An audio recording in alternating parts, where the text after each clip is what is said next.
Hi everybody, it's Nick from Enhanced Physio here, and in today's video I'm going to be discussing something that I get asked very often by people on social media. I get a lot of emails in this regard from physios or specifically young physios wanting to know about whether or not doing a master's, OMT or SPT qualification will help their physio career.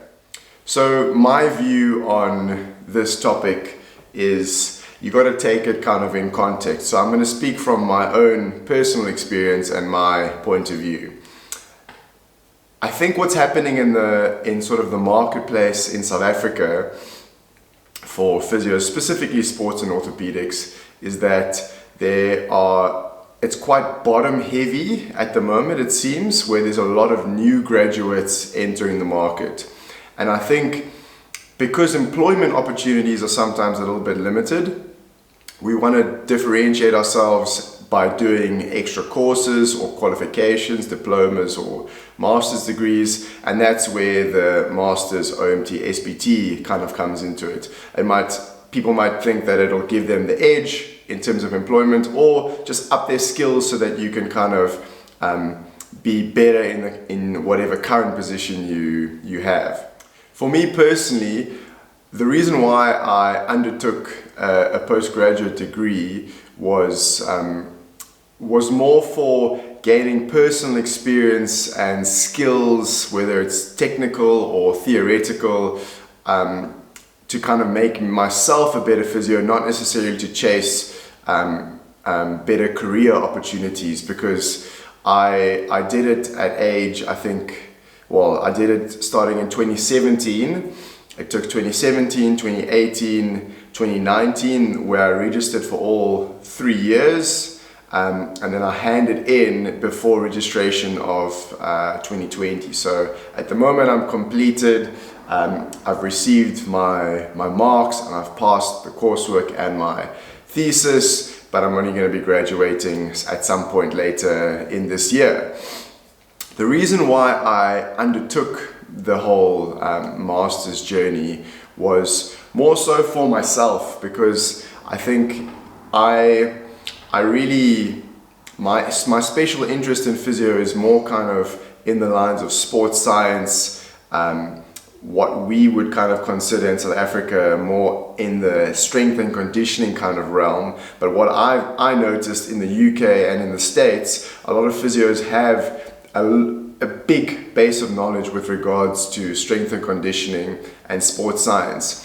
And for me, a big part of enrolling specifically at UCT, because I knew I'd be studying at the Sports Science Institute of South Africa as well, was to kind of gain this sports science knowledge. So I wanted to learn how to periodize teams, how to monitor athletes and teams' loads, how to optimize performance, how to advise on recovery. I needed to know a lot more about nutrition and get back to basics of exercise physiology. So those were really my key drivers for this. And along the way, I picked up a lot of skills as well with regards to physio treatment and rehab of sports and orthopedic injuries. So for me, it was mainly sort of a skills and knowledge based decision and not necessarily a career based decision, because I think at the point that I had enrolled, I had already been working in the PSL. I've already been working with South African hockey. I had done some work for SAFA.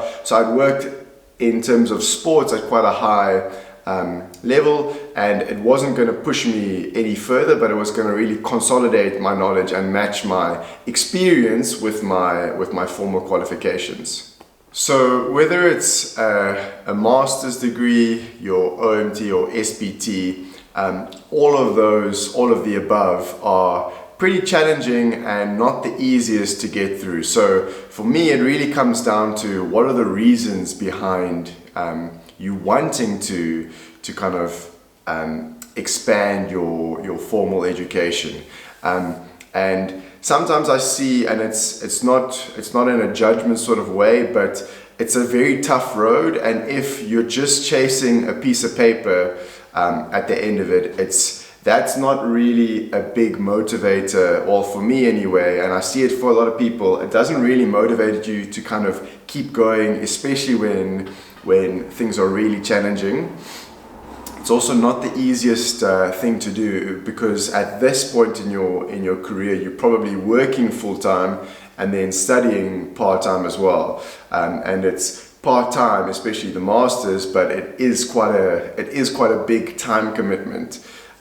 So that's an obstacle in itself. And I think your reasons for doing it, like I said, if it's just a piece of paper that you want to tick off and you don't plan to use the knowledge, you're not too invested in it, you just want to kind of pass what you have to pass, and then at the end of it get the piece of paper, that's a really hard kind of sell, because it's there's a lot of challenges and obstacles to this, and if you don't have like kind of really deep-rooted motivation to kind of pull yourself through, it can take quite a long time, and it can be a kind of very, very tough road to have to walk through. One of the interesting things for me, and I think it goes for anybody that's done post-grad diplomas or whatever, I think it kind of opens your eyes in the biggest way. And what it does is it doesn't always show you what you now know. It kind of shows you how complicated topics and how contextual the concepts that we deal with on a daily basis in our rehab industry, how complex they actually are. So for me, I always say it shows me what I don't know more than what I do know. And I'll give you an example. Before, I used to, and like a lot of us really do, we say these words that actually we don't understand or fully grasp what the meaning is. We speak about injury prevention or optimal loading, things like that, but we don't actually have the context and understand all the layers to it. So my thesis, basically, in a nutshell, focused on epidemiology of hockey or field hockey injuries in South Africa. And the purpose for doing this was, this is basically, or epidemiology is basically the basis or the first step in injury prevention strategies, and this is where my mind sort of broadened, because before I thought injury prevention was looking at screening someone with an FMS and basically correcting some biomechanical issues, and doing this whether it's an individual or a team doesn't really matter. Where now my approach is we kind of gather a lot of information about how do injuries happen, what are mechanisms, what sort of match-related factors affect injury, and we address that, plus add sort of small group or blanket interventions to address what we're finding in sort of in real time. So it's kind of changed the way that I look at a lot of concepts in rehab or performance, because we kind of, again, we use the words, but we don't really understand how deeply rooted they actually are. And in that sense, I think furthering your studies or education, whether it's an OMT, SPT or master's coursework, will definitely benefit you if that's what you want to do. If you want to kind of just throw the words around willy-nilly and you're not really bothered by what they actually mean or what the implications are, that's okay too, and no judgment. But at the same time, we all speak the same language. When someone calls you out for maybe some false beliefs or hinging everything on one factor where we don't really understand the whole context of the situation, so be it. The language is the same, and it's up to you to kind of figure it out. In the same sort of thought, I don't really think it's necessary on some level to actually enroll in formal education. There's a lot of blogs, vlogs, there's a lot of good content out there, there's podcasts, there's courses that you can do, both for CPD purposes in South Africa and also international courses that you can do that are hosted online, masterclasses, etc., for you to upskill yourself and gain more knowledge without actually having to enroll in formal education. So there's really no excuse not to kind of keep gaining and growing knowledge, but I think the reasons for enrolling in further education are really up to you. As a sort of bonus or just kind of like thought-provoking little piece, I'd also say don't write off courses or educational opportunities that are kind of seen as non-traditional or basically outside those three, which is the topic of the video. And what I mean by that is like there's the free courses that are available through SARU, through the IRB, something like your FIFA F-Mark diploma. One of the physios in our practice, Dom, is literally ticking off some of the bigger free diplomas that you can all do online, and then that might lead him to something that we're discussing together, which is kind of a part of my passion, which is the sports science or strength and conditioning piece. In that as well, I'd also say don't write off something like the NSCA strength and conditioning diploma, which is kind of like one of the gold standards for strength and conditioning throughout the world. A lot of physical therapists in the States have the strength and conditioning qualification, and similarly in the UK.